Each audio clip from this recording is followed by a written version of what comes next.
বিজ্ঞানের ভাষায় যাকে বলা হয় আর্থ্রাইটিস, গোদা বাংলায় তাকেই বাত বলা হয়ে থাকে।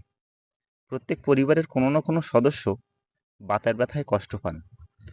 একটি সমীক্ষা অনুযায়ী আমাদের দেশের প্রায় ২০ কোটি মানুষ এই রোগে আক্রান্ত। এখন প্রশ্ন হলো, কি খেলে বা কি উপায়ে এই সমস্যা থেকে মুক্ত হওয়া যাবে?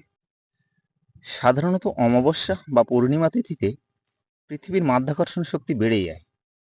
চাঁদের মাধ্যাকর্ষণ শক্তিও কিছুটা বেড়ে যায়।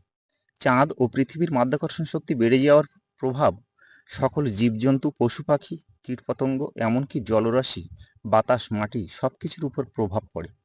তবে বাতাস বা মাটির উপরের প্রভাবটা আমরা বুঝতে পারি না। জলরাশির উপরের প্রভাবটা ভালোভাবেই বোঝা যায়। অর্থাৎ বলতে গেলে তরল পদার্থের উপর প্রভাব সবথেকে বেশি বুঝতে পারা যায়।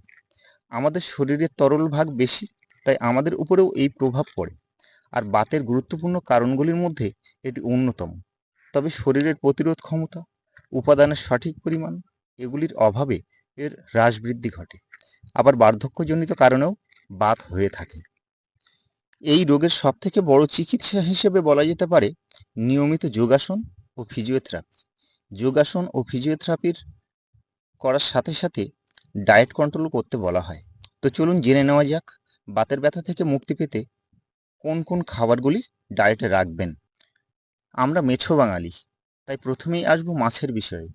তৈলাক্ত মাছ যদি খাওয়া যেতে পারে, যা ক্ষতিকারক, ইনফ্লেমেশন অনেকটাই কমে যায়। রুই, পমফ্রেট, ইলিশ, চিংড়ি বা কাঁকড়া প্রভৃতি খেতে পারেন। দ্বিতীয়ত, বাতের ব্যথায় উপশম পেতে রসুন ও সরিষার তেল গরম করে মালিশ করতে পারেন। আবার রসুন থেঁতো করে সর্ষের তেল গরম করে গরম ভাতের সাথে খেতে পারেন। তৃতীয়ত, নিয়মিত আদা খান। সর্দি কাশির সাথে সাথে বাতের ব্যথাতেও উপশম মিলবে। চতুর্থত, বিশেষজ্ঞদের মতে ব্রোকলি শরীরের ক্ষতিকারক টক্সিন শরীর থেকে বের করে দেয় এবং শরীরকে রোগমুক্ত রাখে, তাই আপনি ব্রোকলি খেতে পারেন। এছাড়া জয়েন্টের ব্যথা কমাতে আখরোট খেতে পারেন। সর্বশেষ বলবো আঙুর।